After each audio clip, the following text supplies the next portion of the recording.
नमस्कार मित्रों, आज हम आपके लिए लाए हैं राम कथा का भाग 2। पिछले भाग में हमने देखा था कि राम और सीता का विवाह संपन्न हुआ। कहानी आगे बढ़ाते हैं। राम ज्येष्ठ होने के साथ लोकोत्तर गुणों में भी बढ़े चढ़े थे। सारा राज्य उनका प्रशंसक था। वशिष्ठ और विश्वामित्र भी यही चाहते थे कि राम ही अगले राजा बने, परंतु दशरथ अपने वचन के कारण आशंकित थे। कैकेयी का भाई युद्धाजित बहुत समय तक अयोध्या में टिका था। उससे हुई असुविधा के कारण दशरथ ने भरत को अपने मामा के साथ कैकेयी देश घूमकर आने के लिए कहा।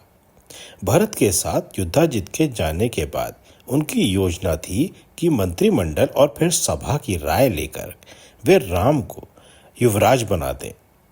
यह बात रामायण में 2:4:18 और 2:4:20 पर दी है। एक स्थल पर दशरथ ने राम से स्पष्ट शब्दों में कहा कि भरत जब तक अपने नाना के घर से वापस नहीं आ जाते, उससे पहले ही मैं तुम्हें युवराज पद पर प्रतिष्ठित करना चाहता हूँ। चित्रकूट सभा से पहले राम को पता चल जाता है कि पिता ने कैकेयी के पुत्र से उसके पुत्र को राज्य मिलेगा यह वचन देते हुए कैकेयी माता से विवाह किया था। यह राम उसी समय भरत को बता देते हैं। फिर भरत का बड़प्पन है कि वह उसे मानने से इनकार कर देते हैं। कैकेयी देश से आई एक भेदिया दासी मंथरा ने उसी दिन नगर की शोभा और कौशल्या के महल से दान लेकर निकले लोगों की भीड़ से यह समाचार पाया और वह भागी भागी कैकेयी के पास आई। मंथरा ने आकर कैकेयी को यह बुरा समाचार सुनाया। कैकेयी राम को बहुत प्यार करती थी। उसने इसे सुसमाचार माना। फिर ज्ञाति दासी ने पट्टी पढ़ानी आरंभ कर दी। आखिर उसे इस काम के लिए ही अयोध्या भेजा गया था। अंततः वह कैकेयी की मति फेरने में सफल हुई। कैकेयी आसन पार्टी लेकर पड़ गई। दशरथ के आने पर उसने शंबर युद्ध के समय दिए 2 वरों की याद दिलाई। मंथरा के सुझाए अनुसार उसने प्रथम वर भरत को उत्तराधिकारी बनाना मांगा और दूसरा सुरक्षा के लिए राम को 14 वर्ष का वनगमन। दशरथ सुनकर हतप्रभ रह गए। उन्होंने दूसरा वर कोई और मांगने को कहा, किंतु कैकेयी नहीं मानी। वे ज्ञान शून्य हो गए। राजप्रसाद में तहलका मच गया। राम को शीघ्र बुलाया गया। उन्हें दशरथ ने परिस्थिति का वर्णन किया और सुझाया कि मैं अपने वचन से बंधा हुआ हूं, किंतु तुमने कोई वचन नहीं दिया है। तुम साफ इनकार कर दो। राम ने इसे मानने को विनयपूर्वक ठुकरा दिया और कहा, संतान का कर्तव्य है कि वह अपने माता पिता के वचनों का पालन करे। लक्ष्मण ने भी बड़े भाई के साथ जाने का निश्चय किया। सीता ने कहा, जहां पति होगा वहीं पत्नी साथ जाएगी। तीनों वन निवास की तैयारी करके अयोध्या से निकल पड़े। दशरथ ने शोक विवल होकर शरीर त्याग दिया। भरत को ननिहाल से बुलाया गया। भरत शत्रुघ्न लौटकर आए और भरत ने मां को खूब खरी खोटी सुनाई। वह सेना साथ लेकर राम को उनका राज्य वापस लौटाने के लिए भारद्वाज के आश्रम पहुंचे, जहां राम, लक्ष्मण और सीता कुछ दिनों के लिए रुके हुए थे। राम अपने वचन पर दृढ़ थे और भरत ने मर्यादा बताई कि बड़े भाई के रहते वह राज्य नहीं करेंगे। आखिर वह इस बात पर माने कि राम अपनी पादुका उन्हें दे दें। वो उनको सिंहासन पर आरूढ़ कर प्रतिनिधि के रूप में राज्य करेंगे। राम विभिन्न ऋषियों के आश्रम में निवास करते हुए उनसे शिक्षा ग्रहण करते हुए दक्षिण की ओर अग्रसर हुए। सालों व्यतीत हो चुके थे जब वे तीनों दंडकारण्य पहुंचे, जो छोटी छोटी असभ्य जनजातियों का निवास स्थान था और कष्ट और संकट से भरपूर था। वहां पहुंचते ही उन्हें विराध असुर मिला, जिसने दोनों भाइयों को मारकर सीता को छीनना चाहा। मित्रों, विराध और राम की कथा हम पिछले एक वीडियो में सुना चुके हैं आपको। उस वीडियो का लिंक डिस्क्रिप्शन में दिया हुआ है। कुछ दूर आगे बढ़ने पर पंचवटी नाम का मनोहर स्थल मिला और तीनों ने निश्चय किया कि वनवास का शेष समय वहां रहकर बिताया जाए। झाड़ जंगल की सफाई करके कुटिया का निर्माण किया गया। फलों, खुदरा खेती और शिकार से यह स्थान भरपूर था। पंचवटी से कुछ दूरी पर शूर्पणखा का प्रासाद था। एक दिन घूमते हुए उसने पंचवटी में राम को बैठे देखा और उसका मन फिसल गया। वृक्ष के नीचे बैठे राम के पास जाकर उसने कहा, मैं लंकाधिपति रावण की बहन हूं। मेरा नाम शूर्पणखा है। इस वन में मेरा राज्य चलता है। तुम्हें देखकर मेरा दिल तुम पर आ गया है। तुम मेरे साथ विवाह कर लो। ऐसा अनौपचारिक विवाह प्रस्ताव सुनकर राम एक क्षण को स्तब्ध रह गए। फिर शांति से बोले, सुमुखी, मैं विवाहित हूं। मेरी पत्नी सीता सामने कुटिया में है। कुछ दूरी पर मेरा भाई लक्ष्मण खड़ा है। वह अभी अविवाहित है। तुम उसके सामने यह प्रस्ताव रखो। शूर्पणखा ने राम के कथन को अन्यथा लिया। अगले दिन सवेरे वह सीता को मारने की योजना बनाकर फिर लौटी। लक्ष्मण ने उसको राह में रोक लिया और अतीव क्रोध में होकर उसके नाक और कान काटकर विरूप बना दिया। वह चीखती चिल्लाती भागी और अपने भाइयों खर, दूषण और राक्षस सैनिकों को पंचवटी पर आक्रमण करने भेजा। राम लक्ष्मण ने उन्हें आसानी से मार गिराया। शूर्पणखा ने लंका में पहुंचकर रावण के दरबार में जाकर अपने साथ घटी घटना सुनाई। बहन की विरूपता और भाइयों का वध सुनकर दशानन क्रोध से आग बबूला हो उठा और गर्जा, वह छोटी अर्धसभ्य जाति का मानव है जिसने स्त्री की जाति पर हाथ उठाया। मैं उसकी पत्नी का हरण करके सभ्य तरीके से उसके नाक कान काट दूंगा। रावण अतिशीघ्र रथ पर सवार होकर दंडकारण्य की ओर चला।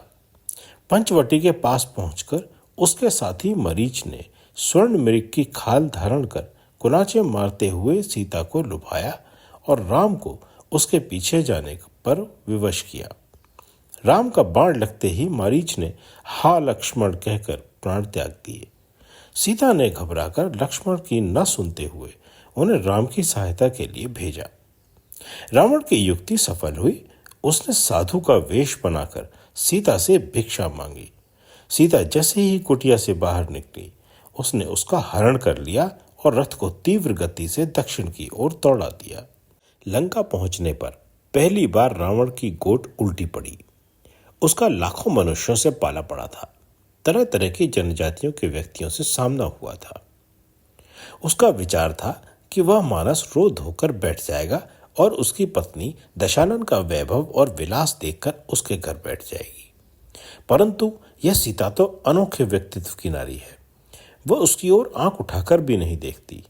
वह प्राण देने को तत्पर है, पर मान देने को नहीं। ब्रह्मा के श्राप के कारण वह बल प्रयोग नहीं करना चाहता था। रावण और सीता के बीच जो वार्ता हुई वह हम रावण के वीडियो में बता चुके हैं। मैं लिंक नीचे दे दूंगा, आप चाहें तो उस वीडियो को दोबारा देख सकते हैं। राम और लक्ष्मण सीता को ढूंढते हुए ऋषिमुख पर्वत की तलहटी में पहुंच गए।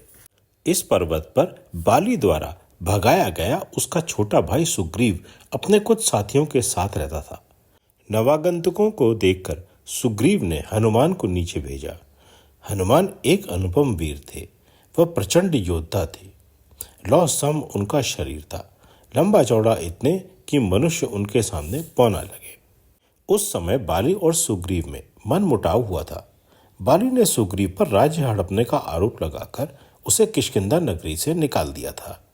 हनुमान निर्मल हृदय थे। उनकी अंतरात्मा ने सुझाया, यह आरोप निराधार है। सुग्रीव सीधा साधा व्यक्ति है, छल छंद नहीं जानता। इसी कारण माना कि वह राज्य करने योग्य नहीं है, लेकिन उसे किष्किंधा से निकालना गलत मानकर हनुमान ने सुग्रीव का साथ दिया और ऋषिमुख पर्वत पर आकर रहने लगे। हनुमान द्वारा प्रश्न पूछने पर सहसा दिल का दिल से मिलन हो गया। यह मेरे सच्चे साथी हैं। राम ने अपना दुख हनुमान को कह सुनाया कि कैसे उनकी धर्म पत्नी को कोई उठाकर ले गया है और दोनों भाई उसे ढूंढते हुए इधर उधर भटक रहे हैं। राम की दर्द भरी कथा सुनकर हनुमान का अंतःस्थल चीख उठा। वह राम के चरणों पर गिर पड़े। प्रभु, आज से मैं आपका अनुचर हूं। आपका आदेश मेरे सिर माथे पर। राम ने हनुमान को उठाकर अपने अंकबार में भर लिया। हनुमान, तुम मेरे अनुचर नहीं, लक्ष्मण की तरह छोटे भाई हो। हनुमान राम लक्ष्मण को सुग्रीव के पास ले गए, जहां सुग्रीव से उनका परिचय कराया। जाते जाते सीता जो आभूषण और वस्त्र डालती गई थीं, उनमें एक आभूषण उस पर्वत की तलहटी पर भी गिरा था। सुग्रीव ने वह लाकर राम को दिखाया। वह सीता का ही था। सुग्रीव लक्ष्मण की तरह राम को प्रिय हो गए। राम के कहने पर वे सब बाली की राजधानी किष्किंधापुरी पहुंच गए। वहां एक गहन वन में वृक्षों की आड़ लेकर खड़े हो गए। केवल सुग्रीव बाली को चुनौती देता हुआ आगे आया। सुग्रीव की गरज सुनकर बाली क्रोध में भरा हुआ नगरी के मुख्य द्वार से निकला। दोनों भाई आपस में भिड़ गए। बाली दो दम में लड़ाका था। उसने कठोर प्रहारों से सुग्रीव को लहूलुहान कर दिया और वह रण क्षेत्र छोड़कर भाग गया। कुछ दूर पीछा करके बाली वापस लौट गया। सुग्रीव लौटकर राम के पास पहुंचा और बालकों की तरह बिलखने लगा। आपने बाली को क्यों नहीं मारा? आपने मुझे पिटवा दिया और स्वयं छिपे खड़े रहे। राम ने कहा, तुम दोनों भाई वेशभूषा, कद और चाल ढाल में एक से हो। मैं कैसे पहचानता तुमको?